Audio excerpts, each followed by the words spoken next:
Welcome to the Uplifters podcast, where every week we talk to a woman who's doing big, brave things in the world and who shares that inevitably she has the same doubts and fears and worries that we all do. But just like us, she's learning how to move through them and do big, brave things anyway. Today, we are talking to a true uplifter, Melissa Aviles-Ramos. She is the Chancellor of New York City Public Schools, which is the largest school system in the entire nation. She started her career as an English teacher and an NYC teaching fellow in the Bronx. Today, we're going to look at what it's like to be the first Latina and the youngest to lead this extraordinary system, but also her journey from student to the leader and influencer of the success of so many students. Chancellor, thank you so much for being here today. Thank you for that awesome introduction. I mean, I have to say, stories like yours strike me on so many levels. Have a tendency as humans, and especially as women, to feel limited by our circumstances and to believe that where we are is where we will always be. And without evidence to the contrary, that's all we have to go on. But stories like yours that show how someone who is, I believe you were the first to graduate college in your family? High school. The first to graduate high school. In my immediate family, yes. Extraordinary. And to show that from that place, without role models showing you that this is just what happens, everybody graduates high school. You not only graduated, but continued to carve a path for yourself that allowed you to take your lived experience and turned it into powerful and positive impact for others. Stories like yours are vital to all of us and unlocking our own sense of potential. So can you take us back all the way to the beginning? You grew up in the Bronx. Yep, I did. I am the daughter of a single mom, Puerto Riqueña, who came to the States when she was very, very young. She was still a child. And my journey really starts with her childhood journey. So she was growing up in a very abusive home. My grandmother did not have much, and she remarried, and that put the family in a very abusive situation. And so to get my mother out of there, since she was the eldest of five, she married her off when she was 15 years old to someone who was like 10 or 11 years older than she was, and really believed that that was going to give her a better life. And so my mom was pulled out of school, has nothing but a ninth grade education, no GED. But my mom sacrificed so much to raise three kids, and both my brother and sister ended up getting GEDs as well because the public school system really failed them. In the South Bronx, the quality of public education was not there because during those times your zip code mattered. And so she sacrificed to put me in Catholic school, and that stayed with me so deeply because my mother shouldn't have had to make those sacrifices to give me that kind of education. So yes, first in my immediate family to get a high school diploma and then to get a college degree. And I dedicated myself to public education because I don't want a parent to have to make that kind of sacrifice. I think parents should do whatever's best for their families. Education is education, and it's very personal, and people have to enroll their children in schools that are best for them. But what's not okay is that the neighborhood school in your backyard is not a wonderful option. I agree. So it started there. The school you were in, siblings there, what was missing there? It was the sink or swim type of situation. No one asked why you don't have a coat. No one asked why you're absent. No one asked why you're tired. It was very punitive. Like, you're not focusing, you're not doing your work. And then as the absences accumulated and my brother and sister got older, it turned into those conversations of, maybe you should move on. Maybe you should get a GED. Maybe you should just go to work. And my brother and sister are extremely bright. And I don't say that because they're my siblings, because I love to poke fun at them and tell them all kinds of, I make fun of their Spanish. I'm a horrible younger sister, but they are brilliant. My brother actually ended up becoming a police officer and retired a second grade detective. And so I always credit my mom for having so little and making sure that that she raised just three really successful adults, despite not having much. But the school system was merely reading, writing, arithmetic, and didn't ask questions about what was going on in the family. Mm. And to me, schools have to be these holistic support centers that really pay attention to everything happening in the child's life, and by extension, being a family and working with families to make sure that we're cutting through some of the issues that plague families, particularly minoritized ones and impoverished communities. And work to support families so that way children can actually get the education that they're deserving of. I love that. And it seems like part of the Delta is that they were putting the blame on your siblings for Yeah. circumstances that were out of their control instead of Yep. supporting them. Yeah, like my sister, she was working at Dunkin' Donuts when she was in high school, and that was the only food we had. So I was like a really chunky kid, and everybody thought I was just eating a lot. And really, it's because whatever was thrown out in the dumpster, she would bring it home, and that's how we would survive. And so she would go to school exhausted, and sometimes she wouldn't go to school and would stay home and take care of me if my mom had to go to appointments for public assistance, and the school didn't care, right? And that's not okay. We can't have those kinds of conditions for our young people. The irony, too, that they were probably labeling her as lazy Absolutely. and she was Lazy, and working she was harder one of the than anyone. hardest. Exactly. Incredible. As you entered your roles in education, whether as a teacher or a principal, how did you start to get more understanding of the children and the context they were living in order to better support them? Yeah, that's such a great question. So I studied English literature at Fordham, and my concentration was on medieval literature. So my mother was trying to figure out what I was going to do with that degree. Fair question. She was really scared, but I turned out okay. So when I walked into my first classroom, I really thought that I was going to talk about King Arthur, and that we were going to read Chaucer and Milton and Shakespeare. And many of my students didn't know how to read, and they were acting up. And I quickly realized that the reason they were acting up is not because they couldn't think and they didn't have original ideas, but because they didn't have the skills to really bring their thoughts into the light of the classroom, right? And so I quickly went from being a literature teacher to a literacy teacher. And I would spend a lot of time after school with other teachers. As a matter of fact, one of them became one of my best friends and my future assistant principal when I became a principal in the school. And Oh, we launched like a literacy program in the school and wrote our own curriculum. And it was just an amazing experience to spend time with young people and hear the things that kept them from academia, right? yeah. But they were brilliant, and they just needed to have a safe space that allowed for them to catch up on these skills, the skills that would amplify the thoughts, and the creativity and the innovation that already existed. And I think conveying that to young people and saying, I'm not pouring brilliance into you, Mm, I'm merely giving you the tools you need to exercise agency and to talk about all of the amazing ideas that you have, is the shift in my success when I became a better teacher. That first year was a little rocky. Um, so it started there, and I still keep in touch with many of those students. As a matter of fact, when wow. I became chancellor, they were just lighting up social media and texting me, and I just helped two of them get jobs and introduced them to the system. To me, those relationships with kids are so important because it keeps you grounded. You really needn't ask what your why is when you stay connected to Mm. them and their families. And it's very easy to figure out what to prioritize in a very big job with a lot of competing priorities. That's such an interesting point.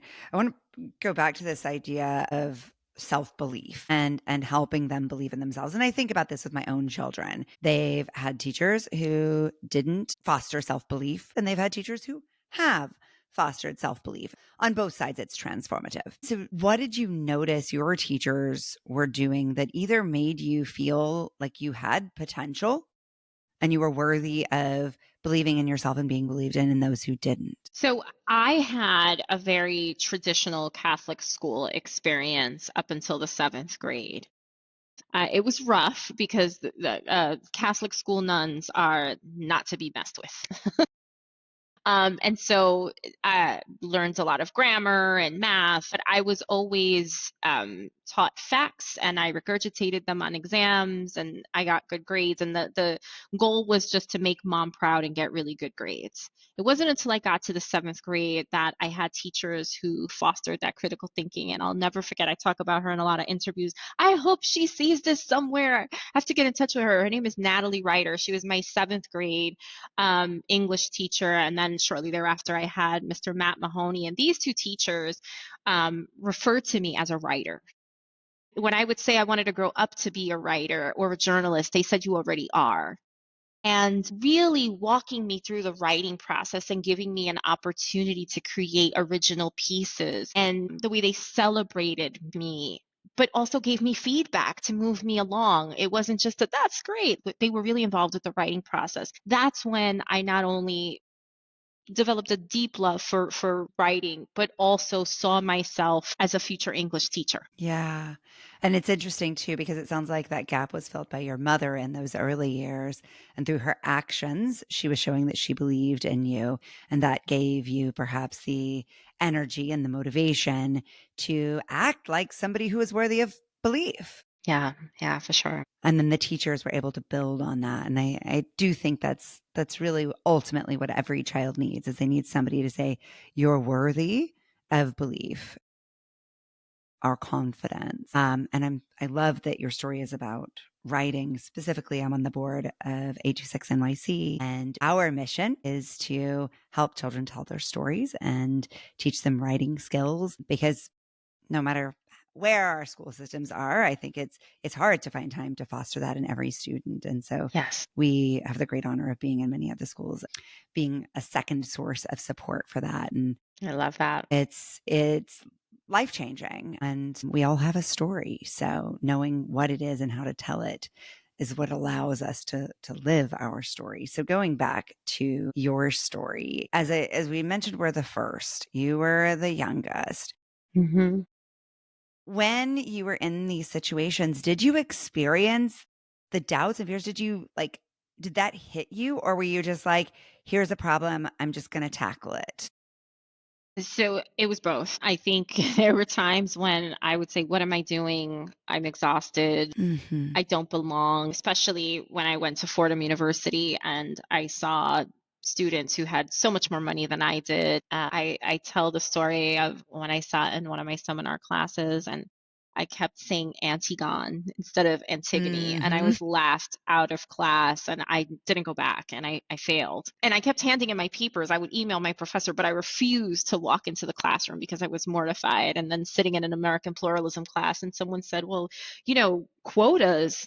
I mean, this is why certain people are in the classroom. And she kind of just like motions with her arm. And I said, wow, she's talking to me. And so those were some hard years. And Mm-hmm. I remember thinking to myself, I could just go get a job. I don't have to do this. And then I would quickly remind myself that if I didn't want to be in the same situation my mom was in, or even that my brother Mm-hmm. and sister, they accomplished so much, but they both had to work so hard and couldn't fall back on something because they didn't have the college degree, right? And my brother would always tell me, I'm so lucky I got into NYPD, but like, what would I be doing if I didn't? I would have been a truck driver, and nothing wrong with these careers, but like, I didn't have options, right? And you want to have Mm-hmm. options. And it was because of that I kept going. But feeling like I didn't belong, feeling like I was exhausted and I couldn't do anymore, those were very real things throughout my young adulthood. When you thought about what a life well lived might look like, what did you imagine? So funny. I would imagine having a little home and a husband or partner and a child, and not worrying about coming home and seeing an empty fridge, or that you were getting evicted, knowing that you were going to have a paycheck and security. So I remember saying to myself, if you could just become an English teacher and just get a solid job and be okay. I didn't even dare to dream bigger than that. And then I remember becoming an English teacher, and my principal and my assistant principal, Sana Nasser and Dina Ravel, they just believed so much in me early in my career. And I said, wait, maybe I could be more than a teacher. Maybe I should go get a license to be a principal. Like maybe someday I could be an administrator. And it just kept going from there. But it was people believing in me when I didn't believe Hmm. in myself that really fueled that confidence that I needed. Yeah, that seems like the through line from literally day one. Yeah. Yeah. And so you said something as you were talking about how to decide what to do in the school system and what to prioritize. And this is a massive system with sort of unfathomable complexity. So, how do you choose? And how does it relate to how you were making choices in the classroom? Well, I see myself first and foremost as a teacher, and my daughter is a New York City public school student. So I think about what things feel like as a teacher and what they feel like as a student, and what do they feel like for our parents. And so there are a lot of different initiatives that look really great in the headlines, but if the implementation is not impacting children in a positive way, and if families don't know how to access these resources and initiatives, then all we're doing it is for a headline. And I certainly don't want to be a part of something like that. And so for me, when I have to navigate those spaces, it's what is going to have direct impact on our kids and our families? What is going to support them holistically, what is going to give them access to incredible instruction and curricular materials so their mom doesn't have to sacrifice the way my mom did. How do we make parents partners? How do we empower them? We talk a lot about engagement, but I think engagement has meant in the past that we just check them off and notifying them of what we're doing for and with their kids, as opposed to bringing them to the decision making table and saying, what do you think about these policies and practices? And what do you want us to consider as we're implementing and rolling out? So that to me has to be a priority. And then the last piece is making sure that we have inclusive spaces for all children. If a child is coming to school and not feeling loved, welcomed, we say tolerated. I can't stand that. I don't Mm, want to be tolerated. I want to be mm-mm, loved and accepted and mm-hmm, celebrated for who I am and all of my complexity and flaw. mm, And I want that for our kids. I want that for yeah. my daughter. I want that for every kid in New York City. And so whenever I'm making a decision and I'm launching something, or I'm making a decision whether to continue with something, that's kind of the thought process I go through. That's really beautiful. And if you have a vision and you want to create it, it's really easy to get caught up in the details. What it's going to look like, what it's going to sound like, and try to design something based on an imaginary archetype. But what I hear you doing is really focusing on what it's going to feel like. And in my work, I have found time and time again that that is what is successful in terms of realizing the vision, but impactful in terms of achieving the aims. I imagine that that makes it a lot easier to enlist the community that needs to make the dream a reality, because it is both the administration that you alluded to, but it's also these even more active and engaged groups, the teachers, the Yes, students, the parents. absolutely. Yeah. And this act of co-creation. What do you feel like you have been able to do in your work that has most directly achieved that impact of true loving acceptance? I am super proud of the Project Open Arms work. I'll never forget when former First Deputy Dan Weisberg, who just retired, and love and miss him so much. I was working for him. He was my boss. He came to me and said, "We're hearing about these buses coming in with a lot of folks from Venezuela, and I don't know how long this is going to last, but I think this is something that you can take on and help us figure it out." And after the second citywide meeting with other commissioners, obviously I wasn't the commissioner, but I was the designee.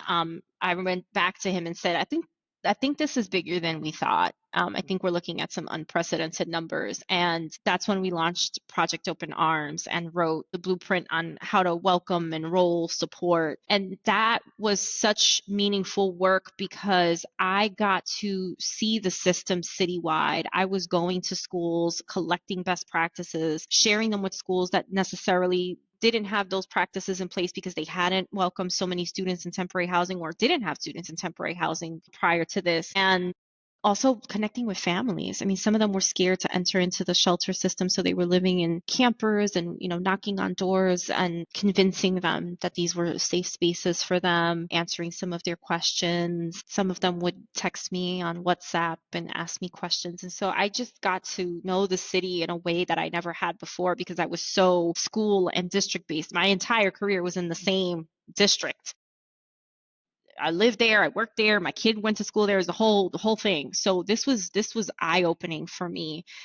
And I'm super proud of that work. Of course, I'm proud of New York City Read Solves and what we recently launched with New York City Public Schools Cares and the support that we're giving families and empowering them to be advocates, not only for their own children, but for other children.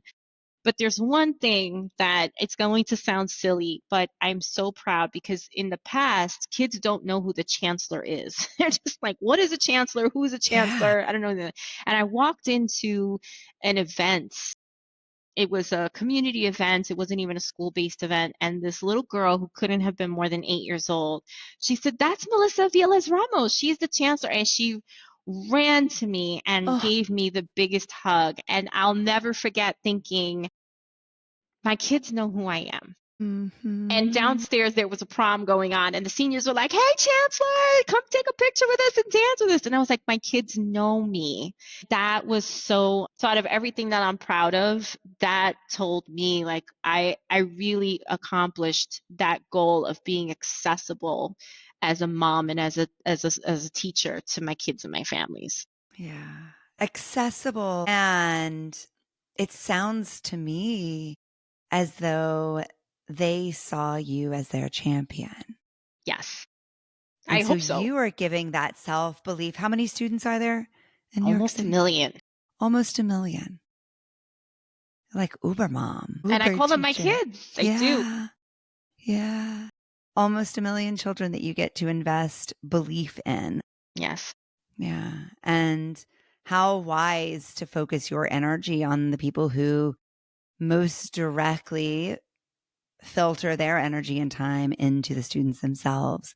And so if the teachers feel loved and accepted and cared for, they will be better able to provide that to the students, and how meaningful that is in terms of its ripples into families and communities and the city and the state and the country and the world, really. Like Yeah. if you step back and think about the progressive impact of that, it's pretty mind-boggling.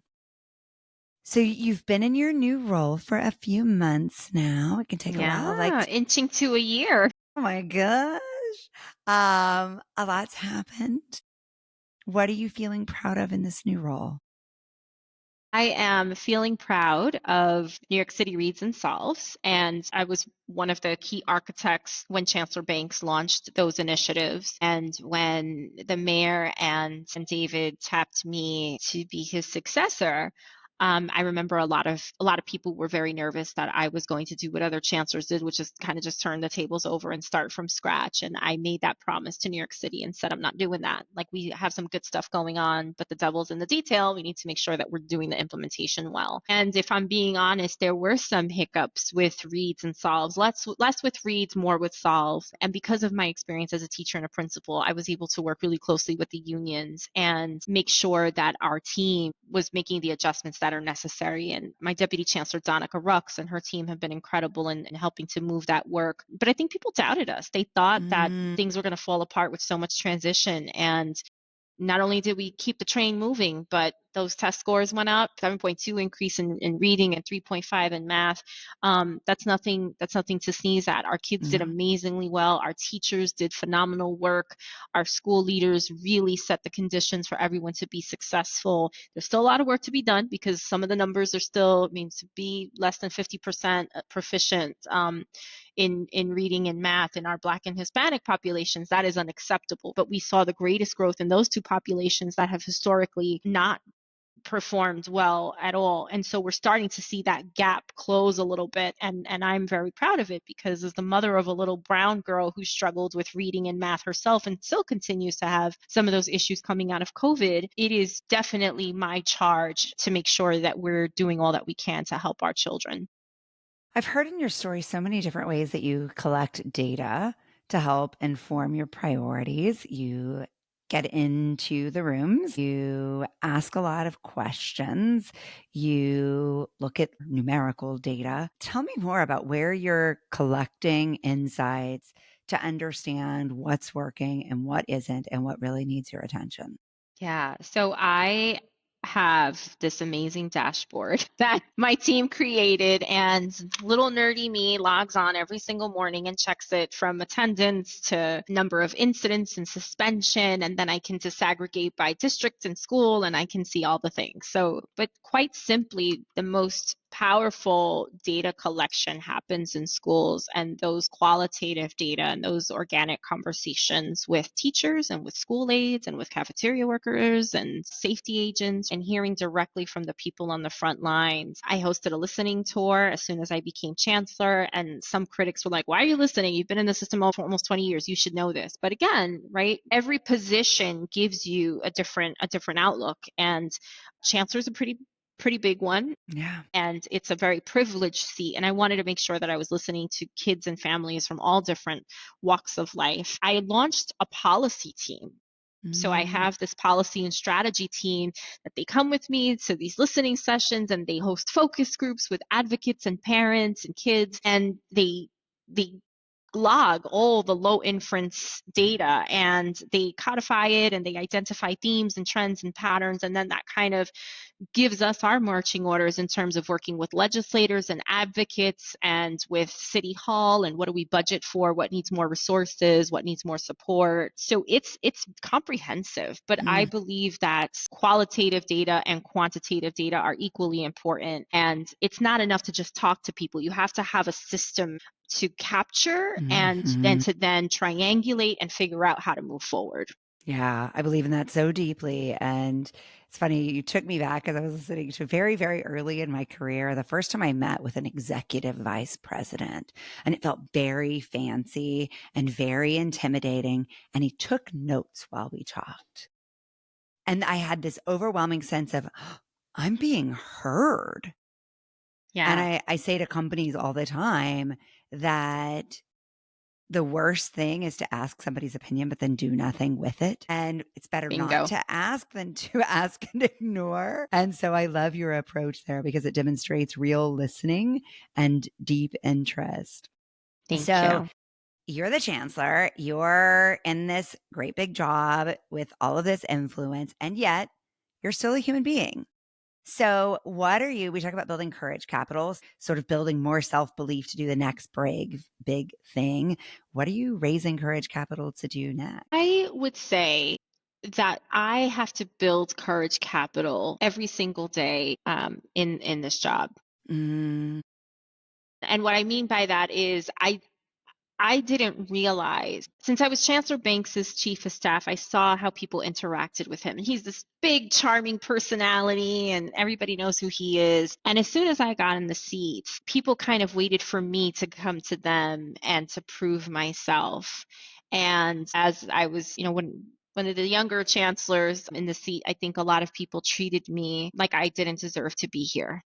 And I think being a woman and being on the younger side were two things that I really had to struggle with. Hmm. And so, if I'm being completely transparent and vulnerable, I think that those are things that I continue to battle every single day.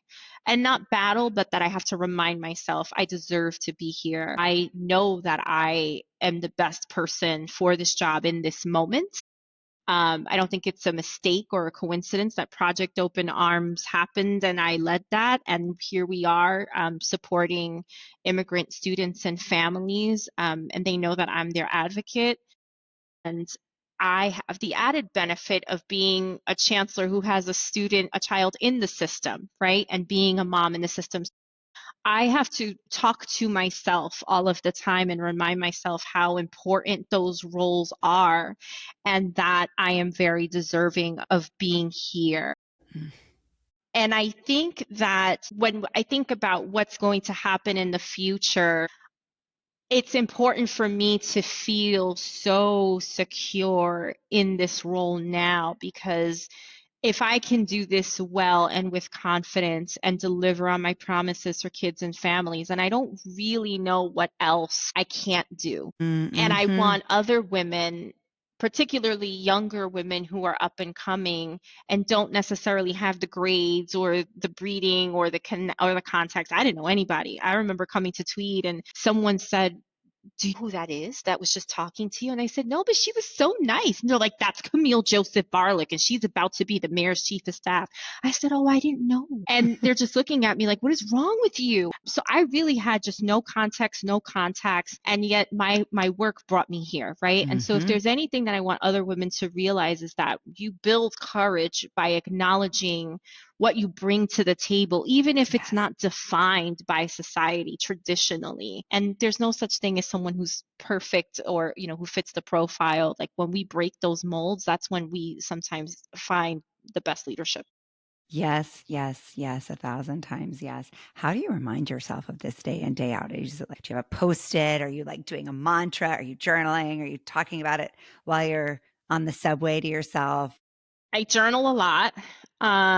I make sure that my social media is protected. So I don't have a lot of people following me personally, but I follow a lot of really positive people that pour that into me. So when I'm scrolling, like everyone else in America who's addicted to their phones, I'm seeing that positivity. I have an amazing partner who listens to me whine about myself, and then he reminds me how wonderful I am and celebrates me. And the most important thing is I look at my daughter, and I don't want her to talk about herself negatively or say that she can't do something because she wasn't born to be something. I want her to see that regardless of our circumstances, we can accomplish what we want for ourselves.